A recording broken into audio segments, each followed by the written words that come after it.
Oi, turma, bom dia, boa tarde, boa noite. Espero que estejam bem, se cuidando aí. Espero que esteja tudo bem com vocês. Nas últimas aulas a gente começou a falar sobre evolução, né, sobre as ideias evolucionistas, né?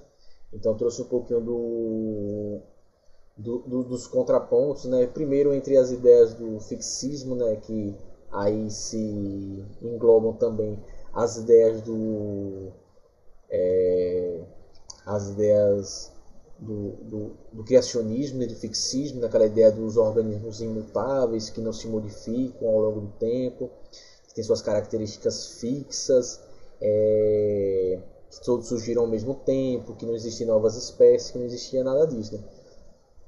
E a gente começou a conversar sobre as ideias, as teorias transformistas, né? Ou aquelas teorias e ideias que a gente chama de teorias evolucionistas, né, ou teorias da evolução, que vão justamente falar sobre esses aspectos que envolvem justamente a ideia do parentesco entre os seres vivos, da transformação dos seres vivos ao longo do tempo, de como os seres vivos se modificam, de como alguns seres vivos existem, outros entraram em extinção, deixaram de existir, e de como esses mecanismos foram fundamentais desde o início a origem da vida na Terra. E essas ideias que a gente chama das ideias de evolução, né, elas tiveram como ponto inicial as ideias de Lamarck, apesar de que o Lamarck ele não entendia e não acreditava na extinção de espécies, né, ele não acreditava também no parentesco, na ancestralidade dos seres vivos, mas ele foi muito importante por ser o primeiro cientista a vir de forma mais organizada, defender que na realidade os seres vivos eles se modificam, eles se transformam, eles sofrem alterações ao longo do tempo. Né? Então foi fundamental essa contribuição do Lamarck para os cientistas que vieram posteriormente, apesar de que as teorias dele não foram muito bem aceitas no meio científico, mas isso foi fundamental, essa contribuição dele, que ele veio trazer, né, justamente esse primeiro empurrão, e que os cientistas como Darwin e Wallace depois vieram a desenvolver a teoria da seleção natural, e que é a teoria que até hoje é defendida, né, para explicar como os seres vivos se modificam, como eles se adaptam ao ambiente, como alguns seres vivos entram em extinção, como acontece o processo de formação de novas espécies, de como a gente entende o processo evolutivo, né, ou seja, como a gente entende a classificação dos seres vivos, como os seres vivos eles deram origem aos outros, e por aí vai. E aí na aula passada a gente falou sobre isso, e falei também bastante na aula passada sobre as evidências da evolução, né? Aquelas evidências que reforçam de que a teoria da evolução é uma teoria que é bastante plausível, na verdade, e uma teoria que é uma das mais importantes teorias científicas que o ser humano já produziu até hoje. Né? E aí falamos dessas evidências, né? Como o registro fóssil, a datação geológica, né? A comparação fóssil, a comparação bioquímica, ou seja, as substâncias e moléculas que formam os corpos dos seres vivos, essa comparação bioquímica entre os seres vivos, e perceber que seres vivos que são parecidos morfologicamente, ou seja, de sua forma, também eles têm características parecidas biomoleculares, ou organismos que são completamente diferentes, como bactérias e, sei lá, e mamíferos, e como eles compartilham algumas características bioquímicas e moleculares entre si, né? Então, que tudo isso evidencia essa ideia da evolução. Além disso, a gente também viu a comparação embriológica, né? Ou seja, a comparação dos organismos nos seus estados embriológicos, e aí mostrei lá dos cordados, né? Dos vertebrados, os principais vertebrados, e a gente viu lá que como eles são bastante parecidos, né, nesse processo, né? Então, se você pega os estágios iniciais do embrião, por exemplo, dos peixes, anfíbios, répteis, aves e mamíferos, eles são praticamente indistinguíveis, né? Ou seja, a gente praticamente não consegue diferenciá-los ao observar a olho nu, mas que à medida que esses embriões vão se desenvolvendo, eles vão se diferenciando. Né? Então, isso, a comparação, a embriologia comparada, ou seja, a comparação de dos embriões dos seres vivos, remonta um pouco dessa história da evolução e reforça as ideias da evolução, da ancestralidade, do parentesco entre os seres vivos. E falei bastante também sobre a analogia e homologia dos órgãos, né? Aqueles órgãos que têm são morfologicamente idênticos ou parecidos, né? Tem as mesmas estruturas morfológicas, mas que têm funções distintas, né? Que são os órgãos homólogos, né? Como eu falei lá das mãos, dos membros superiores, né? De seres humanos, morcegos, cavalo, da baleia, né? Que acontece um processo de divergência evolutiva, né? Ou seja, aquela estrutura lá divergiu na evolução e formando características, estruturas adaptativas diferentes, né? E eu falei daqueles órgãos também, esses são os órgãos homólogos, né? E dos órgãos análogos, que são aqueles órgãos que eles apresentam a mesma função adaptativa, mas que eles têm estruturas morfológicas completamente distintas e origens evolutivas também completamente distintas, né? Como falei, por exemplo, da asa das aves, por exemplo, e a asa de alguns insetos que conseguem voar, né? Elas ambas servem para voar, mas elas são completamente distintas na morfologia, né? Então, esses seriam órgãos análogos, que têm a morfologia, a forma completamente diferente, mas tem a mesma função. Isso acontece por um processo que a gente chamava de convergência adaptativa, ou seja, seres vivos que evoluíam de forma distintas, né? Elas convergiram para o mesmo tipo de adaptação, o mesmo tipo de meio. Esse é o processo de convergência adaptativa e também, ou seja, a convergência adaptativa, a divergência adaptativa e a homologia e a analogia dos órgãos são outras dentre várias evidências da evolução, né?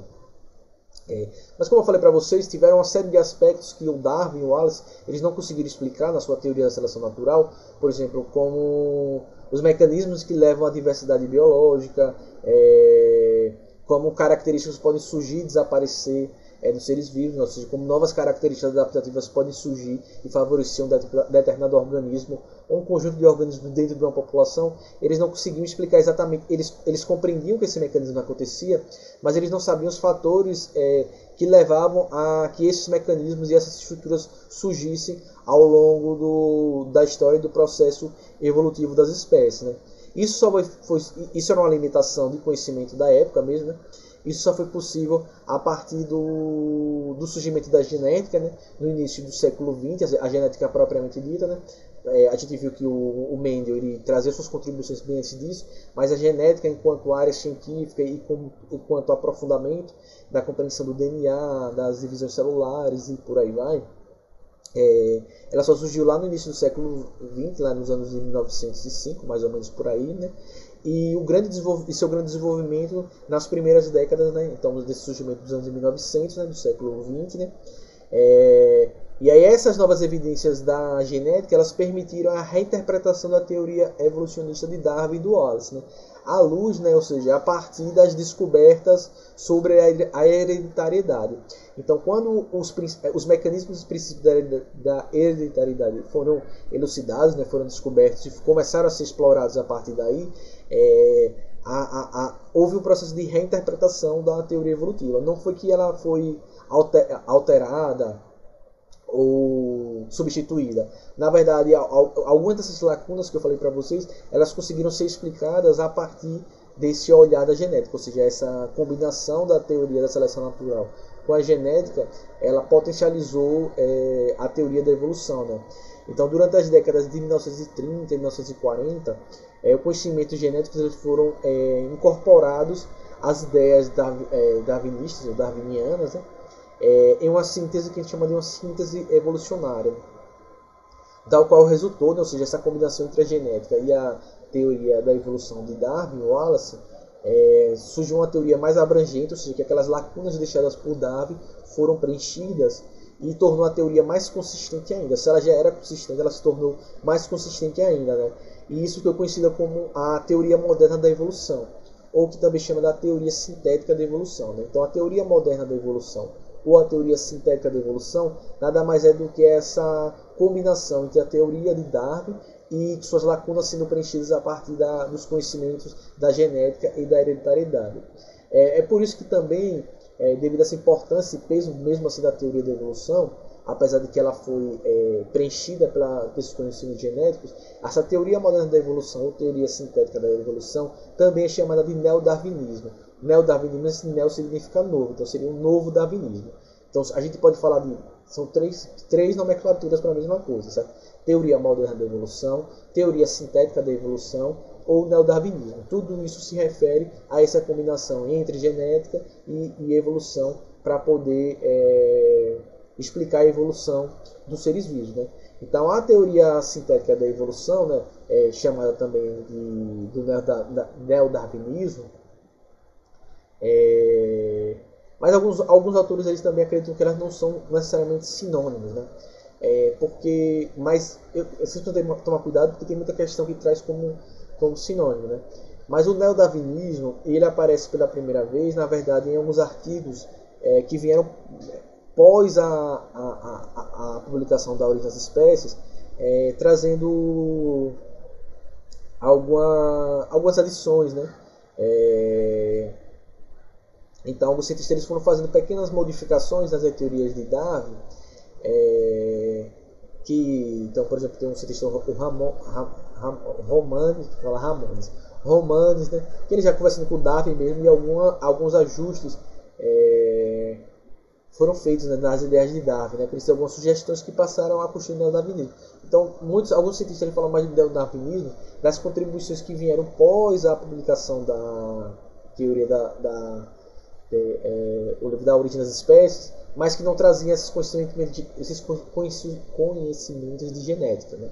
Eram contribuições, mas que não eram acrescidos do conhecimento genético.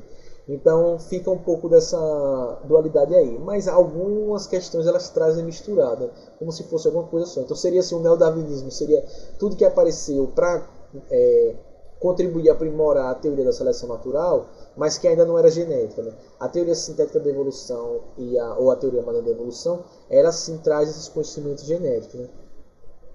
Então tem um cientista bastante importante, que era o Ernest Mayr. Ele cunhou uma expressão, né, que era a síntese evolucionária, né? Que foi introduzida bastante por outro cientista, né? Que eu não vou lembrar o nome agora, que ele trazia as principais ideias assim, para designar ou para se referir a duas conclusões básicas, que poderia ser: a evolução pode ser explicada pelas mutações e pelas recombinações genéticas e orientadas pela seleção natural, né?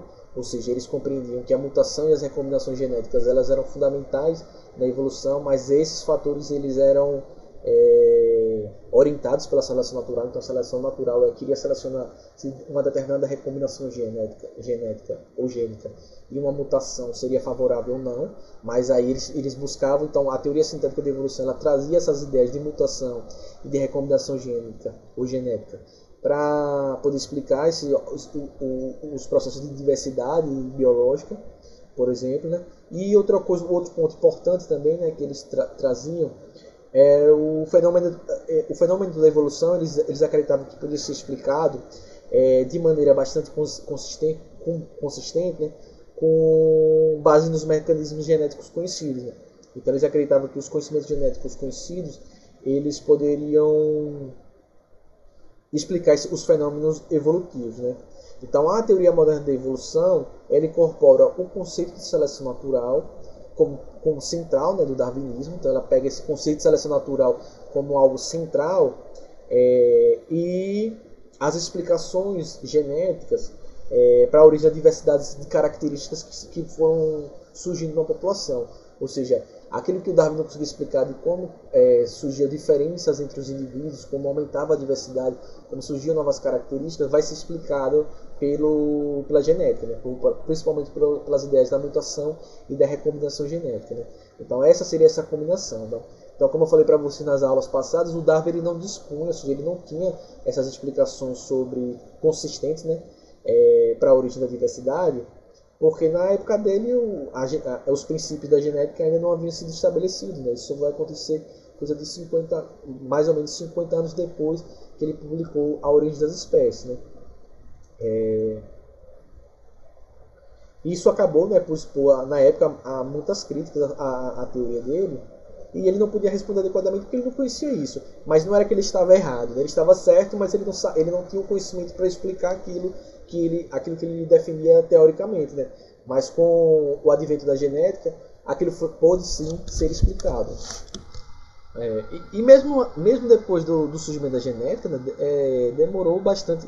Então a genética surgiu lá no início do século passado, 1905, 1908 mais ou menos, mas ainda demorou algumas décadas para que esse conhecimento produzido nessa área fosse adequadamente incorporado às ideias evolucionistas, né? Então isso só foi acontecer mais ou menos 30, 40 anos depois, né? Na década de 30 e 40, que teve alguns cientistas, né, como o Dobzhansky, o Ernest Mayr, que eu falei há pouco, né, o George Simpson e o George Stebs, que foram vários cientistas que conseguiram sim explicar, unir a genética e tapar essas lacunas da teoria da evolução, né? Então a teoria moderna da evolução, ela considera 3 fatores evolutivos principais, certo? Que vão contribuir para esse surgimento de características de diversidade, né? Que são as mutações gênicas, que é a recombinação gênica e a seleção natural. Então a teoria moderna da evolução, né? Então para o Darwin ele só conhecia a seleção natural, e a teoria moderna da evolução entrou com esses 2 fatores, né? A mutação gênica e a recombinação gênica, né? Então a recombinação gênica e a mutação gênica são responsáveis pela origem de variações hereditárias, né? Ou seja, de variações de características que vão ser herdadas. Então, novos alelos podem surgir, originados por mutação, e novas recombinações originadas por combinação de alelos que já existem, garante que os indivíduos de cada espécie, com a reprodução sexuada, obviamente, porque a sexuada ela vai gerar clones, né? Sejam geneticamente variados em cada geração, né? Então essa diferença genética entre os indivíduos de uma mesma população, que é o que a gente chama de variabilidade genética, que a gente já estudou lá atrás, ou diversidade gênica, ou diversidade genética, é gerada por mutações e por recombinações genéticas ao longo da história da evolução das espécies, né? Então, por recombinações a cada geração, né? Sendo a matéria-prima onde a seleção natural atua, né? Então essas novas alelos podem surgir por mutações, essas novas características podem surgir por mutações ou recombinações genéticas, e a seleção natural atua sobre isso. Se surge uma característica adaptativa positiva, a seleção natural vai selecionar aqueles organismos, eles vão se reproduzir mais, né? E a partir daí gerar novas características. E enquanto que se forem características negativas, não adaptativas, elas vão ser eliminadas pela seleção natural, certo? E como é que surgem então o que são essas mutações gênicas, né? Então as mutações elas são alterações, como a gente já viu, né? São alterações no código genético, ou seja, nas bases nitrogenadas, como está vendo aí, CTC, né? Citosina, timina, guanina, adenina, né? Então, se você tem alterações no código das bases nitrogenadas do DNA, que podem surgir novos alelos, e esses novos alelos eles podem produzir novas características nos portadores da mutação. Então, a característica produzida por um alelo mutante pode conferir alguma vantagem ao seu possuidor, né? Ou seja, alguma característica nova que seja importante, e nesse caso, esse novo alelo surgido tende a ser preservado pela seleção natural. E o inverso, se surge uma característica negativa, ela tende a ser eliminada pela seleção natural, né? Então, o conjunto de genes típicos de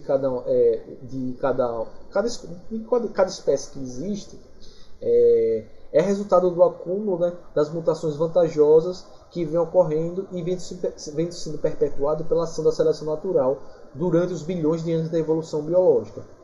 Então, toda característica nova, positiva que foi surgindo, então a gente é um acúmulo dessas novas características que foram sendo preservadas de forma gradual, aos poucos, né?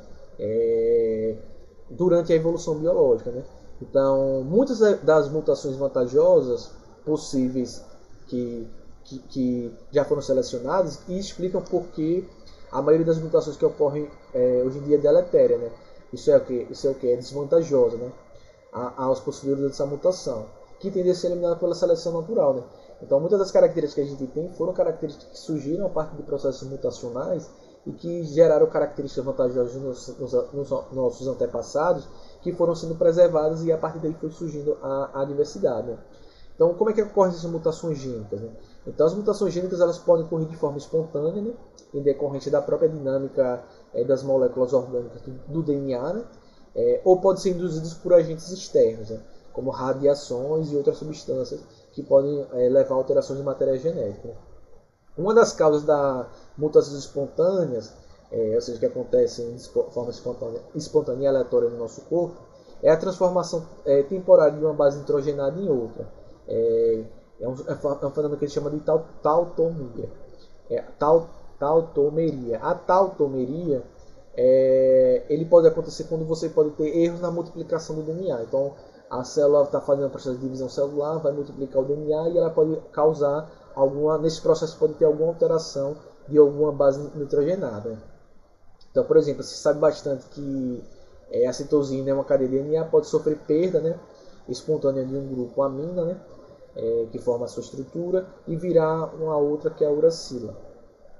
Se isso ocorrer exatamente no momento da duplicação do DNA, a citosina alterada, que agora se comporta como uma uracila, ou seja, como uma base nitrogenada vira outra, ela vai se reemparelhar, né? Porque se lembra lá que A só se liga com T e C com G. Se você altera um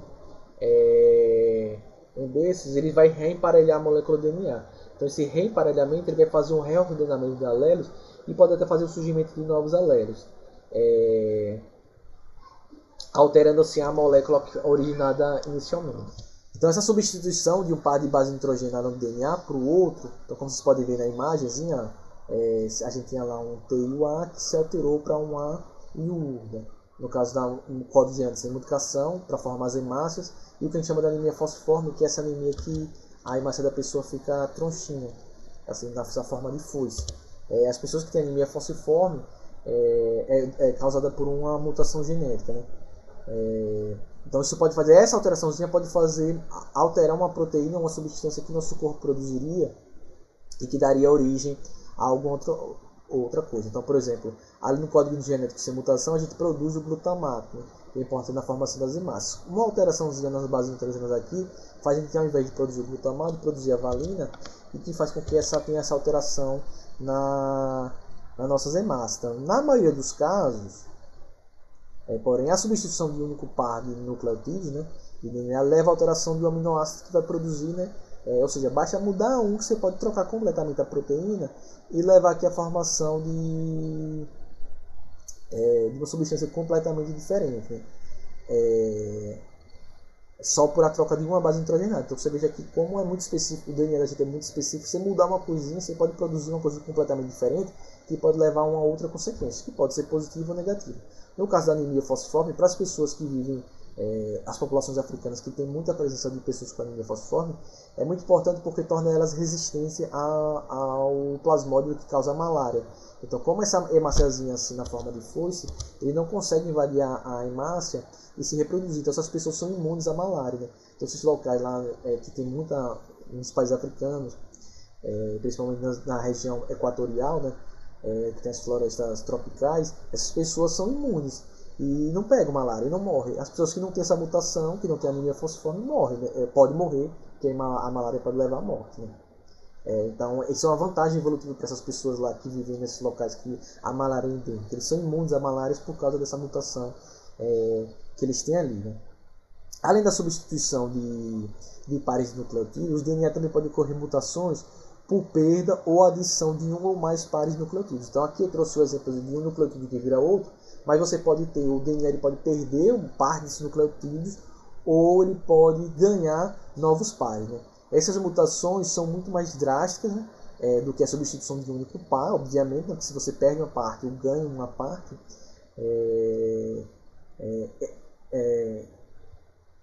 então quando você só tem essa substituição, você troca aqui, por exemplo, a formação de um aminoácido ou de uma proteína. Quando você tem uma adição de um novo trecho de DNA ou da perda, né, ele altera bastante essa composição, né? Então a gente tem um outro casozinho aqui que é... Ops, passei para o lado errado. Então a gente tem aqui nesse caso aqui, então essa mutação gênica, né? Você tem o DNA... o DNA aqui houve uma mutação, né? Ou seja, um perdido, um trecho inteiro de DNA pode ser perdido, né? Então a perda de uma, aqui você tem o DNA original, então aqui no trecho aqui nesse centro tem o DNA original, né? Você pode ter a perda desse DNA original, que veja que ele já troca a ordem dos aminoácidos, metionina, Veja que a perda de um par nitrogenado pode fazer com que forme uma proteína mutante completamente diferente, ou a adição de um par de bases nitrogenadas também vai alterar completamente a produção da proteína em questão, certo? Então, você ganhar, adicionar parte do DNA ou perder, você altera completamente a proteína que vai ser codificada pelo DNA, né? Apesar disso acontecer, na maioria dos casos, a molécula no nosso DNA, na maioria dos casos, né, a gente sempre tem perda e ganho dessas partes, mas as nossas células elas desenvolveram um mecanismo de corrigir o DNA, né? Então, graças a isso, a vida tem se mantido e evoluído no planeta. Ou seja, às vezes acontece algum erro, uma mutação, uma substituição de base nitrogenada, mas nosso corpo tem algumas dessas modificações, ele tem um mecanismo de correção, né? Então, nosso DNA ele pode corrigir esses erros, essas alterações, e elas não permanecerem, né? Porque senão, como esses erros são muito comuns, se não tivesse um mecanismo de alteração, nem sempre a mutação gera uma característica benéfica, né? Então ela poderia trazer algum erro que poderia ser fatal para o ser vivo. E a gente também tem algumas dessas mutações, elas podem acontecer, mas algumas podem acontecer por fatores externos, né? Como radiação, raio-x, raios ionizantes, que podem fazer com que o seu DNA se modifique. Lembrando que essas características elas só podem ser passadas se a mutação, a alteração acontecer a nível das células reprodutivas, né? Então, por exemplo, se a pessoa tem muita exposição à luz solar, raios ultravioletas, que causam alteração no DNA da célula da pessoa, causam mutação que gera um câncer de pele, esse câncer de pele não pode ser passado para seus descendentes, porque essa mutação não aconteceu nas células reprodutivas, aconteceu apenas nas células somáticas. Mas, por exemplo, o câncer de pele é um caso comum de como uma mutação por um fator externo, né, a exposição excessiva aos raios ultravioletas, pode levar ao surgimento de uma doença, no caso aí o câncer, né? E às vezes as enzimas de reparo não conseguem corrigir esses erros, né? Outro fator que também é bastante importante, que a gente estudou, é o processo de recombinação gênica, né? Ou o processo que a gente chama de crossing over na meiose, que a gente já estudou também aqui. Então, então a gente tem os cromossomos homólogos lá durante o alinhamento dos cromossomos, lá na meiose 1. Então a gente vai ter lá o cromossomo que a gente herdou da nossa mãe, ou do nosso pai, vamos supor o vermelho da nossa mãe e o azul do nosso pai. E num determinado momento da prófase 1 na meiose, a gente vai ter o processo de recombinação, ou seja, a quebra dessas estruturas do DNA, dos cromossomos, e o reemparelhamento. Então o azul do nosso pai ficou com um pedacinho da nossa mãe, e o da nossa mãe ficou com um pedaço do nosso pai. Então esse processo na formação dos nossos gametos. Então o crossing over, ou a permutação, a recombinação gênica, também é outro fator bastante importante para o surgimento de novas características e para o aumento da variabilidade genética nos indivíduos. Ou seja, esse processo de recombinação pode fazer com que uma nova característica possa surgir e que traga um benefício genético para alguns organismos de uma população. Essa característica vai sendo transmitida e esses indivíduos, a partir daí, eles conseguem, por assim dizer, eles conseguem características adaptativas positivas e que possibilita que eles consigam ter um sucesso na seleção natural e com isso eles consigam permanecer no processo evolutivo. Da mesma forma que também pode ser que surjam características negativas. Então, tanto as mutações por fatores externos ou internos, como os crossing overs, a permutação, a recombinação genética, são fatores que foram incorporados à teoria da evolução, na teoria moderna da evolução, para poder buscar explicar como a diversidade pode surgir, como é que uma característica pode existir em alguns indivíduos da população e não em outros, e como isso pode favorecer ou como isso pode trazer algum prejuízo para esses indivíduos, né? Então, essa importância das mutações da recombinação genética é que tornou de vez a teoria da evolução, preencheu essas lacunas da teoria da evolução, né, que o Darwin não conseguia explicar na época, né, de como surgia a diversidade, os fatores que levavam à biodiversidade, os fatores que levavam ao surgimento de características adaptativas ou desaparecimento de características negativas, certo? Então tá aí um pouco da teoria moderna da evolução. Na próxima aula a gente conversa um pouco sobre os tipos de seleção natural e adaptação, certo?